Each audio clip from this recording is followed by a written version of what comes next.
Throughout the years, there was a lot of myth or myths, okay, about Jesus Christ.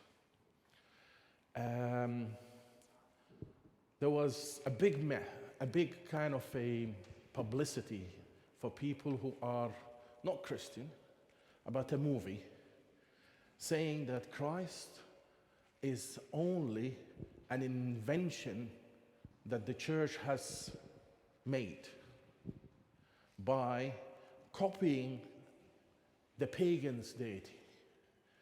Okay? So the pagan's deity, we copied. For example, they said that Christ was born on the 25th and from a virgin birth. Is that right, Ibrahim? Thanks, Abuna. Yeah, the movie that you're talking about is actually, you're absolutely right. There was a movie released in 2007, and actually it's not just one movie, it's a series of 3 documentaries, or what they call documentaries, and it was, only the first part was talking about Christianity, the other 2 parts were political stuff. It was directed by someone called Peter Joseph, and I looked him up, and that's his only well-known piece of work, not because it was great, but because of the negative critique it attracted. So the first part of this series claimed that, as you said, Abuna, that Christianity was derived from other religions and astrological myth. So they built, and he's not the only one to be saying that. Actually, he built his this movie and this series on a theory called the Christ myth theory. And basically, in a nutshell, this is a theory which is what you just said, that the theory that the character of Christ is not actually real. It's a mythical character that the early church fathers invented. You mentioned 2 points that a lot of the proponents of the Christ myth theory actually they claim that that the church copied from the previous, ancient mythological gods. And there are 2 things. First, that they were born from a virgin, and the 25th of December. So that's why I'll just start with these 2 concepts first. So the virgin birth. So people confuse virgin birth with birth without a male partner, or to be born without intercourse, and that's what we find in all the ancient myth, that there are a lot of gods and so on who were not born without intercourse, but they had a male partner involved in the process of being conceived and so on. The scientific term for virgin birth is called parthenogenesis, and of course it's derived from the Latin term for virgin, which is parthenus. And it's a scientific process. Some organisms, primitive organisms, not humans, not animals, are capable of parthenogenesis, but in these situations, the female offspring can only produce another female offspring. They can't produce a male offspring, of course.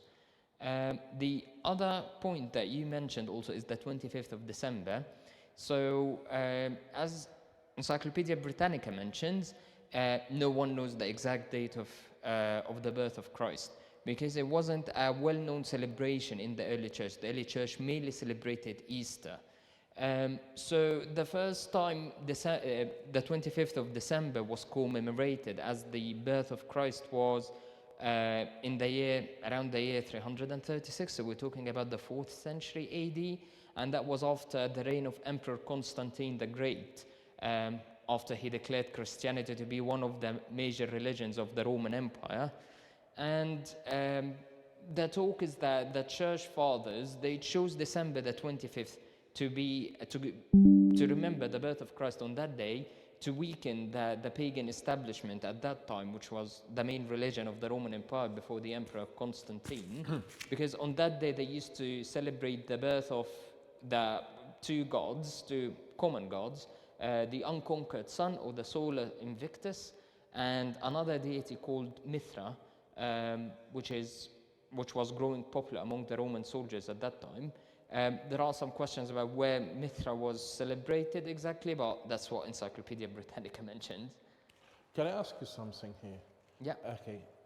Can you give us some example of these deities that that film said regarding the names?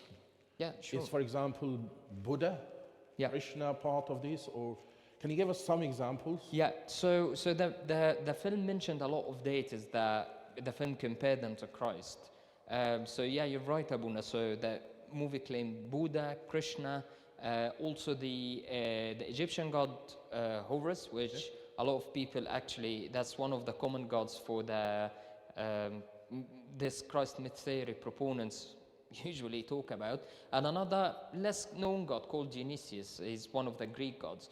So just for the sake of time, the movie mentioned a lot of gods, but for the sake of time, we'll just talk about two gods. So the first god is Horus. So the movie claimed that Horus was born of a virgin, which is a funny claim, because if you read the story of Horus, so Isis, which is Horus' mom, according to the myth, she was not a virgin, of course, because she was married to Osiris. And actually, the story says that Horus was conceived after Iris slept with the dead body of Osiris after his brother killed him.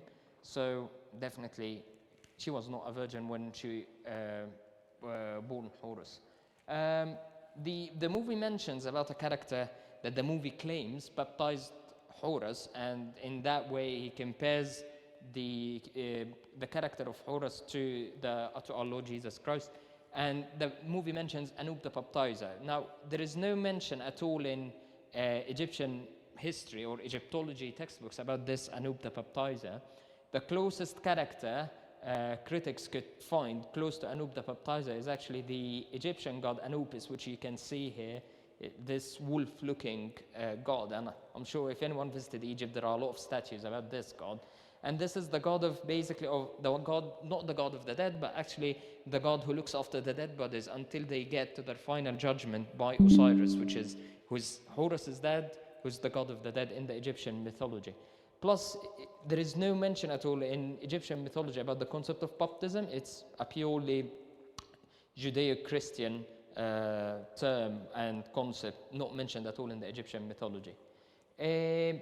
The movie also claimed that in Egyptian mythology, Horus was going around and performing miracles, but that's a bit odd because if you look at all of the ancient mythologies, they all claim that their gods actually went around to perform miracles. So I think saying that Jesus was covered out of Horus just because he was going around to perform miracles is a bit odd.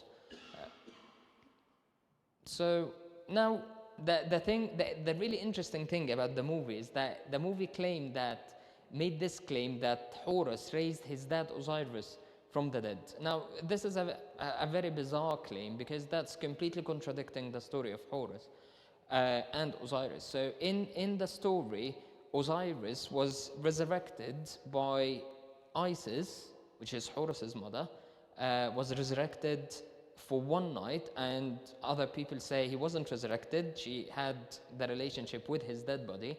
But if we're talking about resurrection, so he was raised by other gods and by Isis, not by Horus at all, and just for one night. And Osiris remained in the underworld because he acted as the god of the underworld in the Egyptian mythology. That means that he was he was living in the lower kind of place rather than to the earth. So his resurrection was not there, he was only in the underworld. He was in the underworld. So he stayed in the underworld because he acted as the god of the dead in the underworld. And there are a lot of papyruses that show Anubis moving the bodies of the dead to be judged by Osiris. Osiris is thrown down in the underworld. Also notice that so this is to recap, the claims that they had about Horus. I don't know if you find did you find any similarities when we were talking about the story of Horus? I personally didn't find. The other god that they spoke about was Dionysus. And Dionysus is one of the Greek gods. He's the god of wine, and other sources says of debauchery as well. So also they claim that Dionysus was born of a virgin. Now, this is also an interesting claim, because there isn't an exact story for the birth of Dionysus exactly, but the common theme is that Dionysus was born twice, and that's what all the stories agree on. So one of the more common story that came from the Greek tradition is that he was conceived after Zeus impregnated Semele, his mom, and then Hera, who was Zeus's wife, out of jealousy, she killed Semele, but after she was killed, because the fetus was a god, so the fetus didn't die, so Zeus took the fetus and sewed the fetus in his thigh, as you can see from this. This is an ancient Greek piece of pottery. Zeus sewed actually the fetus in his thigh until the fetus was ready to be delivered. There is another story that if Zeus gave him to another woman to carry him until he get born, but this story account is actually AD, so it's a bit recent. It's after the gospel, that's why I didn't mention it. Yeah.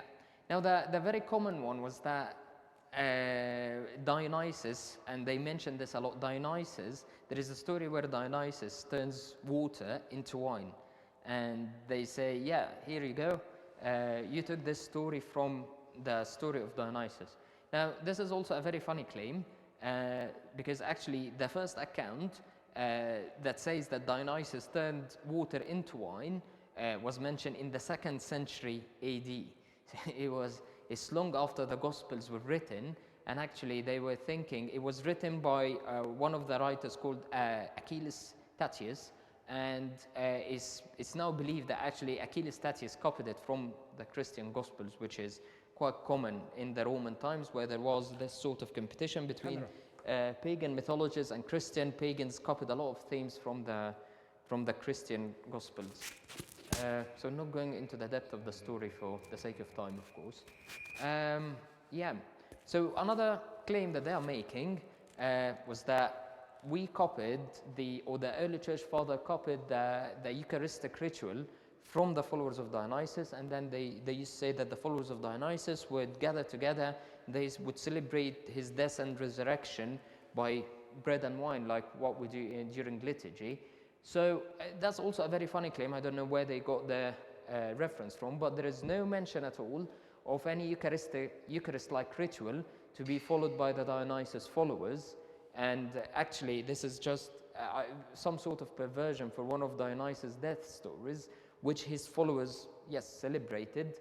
And the story is that basically, as a child, Dionysus was kidnapped by the Titans, who are the devil, or the equivalent of the devils in the Greek mythology. And he was boiled and ate by the Titans, so it's only the Titans who ate Dionysus, not his followers.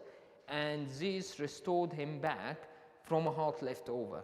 And this is one of the writers actually was commenting that Zeus even couldn't recreate him again. He had to rely on a leftover of his heart to put him back together. So that's the only thing that Dionysus had to do with Eucharist. Yeah. So also notice that in the Greek mythology, despite him being a god cannot raise himself in the Greek mythology, which is completely different to the story of resurrection of Jesus, because Jesus raised himself from the dead. But in the Greek mythology, a god had to raise another god from the dead. So their gods were not capable of raising themselves from the dead. For the sake of time, this is just a conclusion, and I personally made this slide just to comment my opinion about the movie at all, because I've seen parts of the movie, and it's so funny. The movie was produced in June, not in April. So yeah, I think it would have made a really good April Fool's joke. Yeah, that's everything. Thank you, Ibrahim.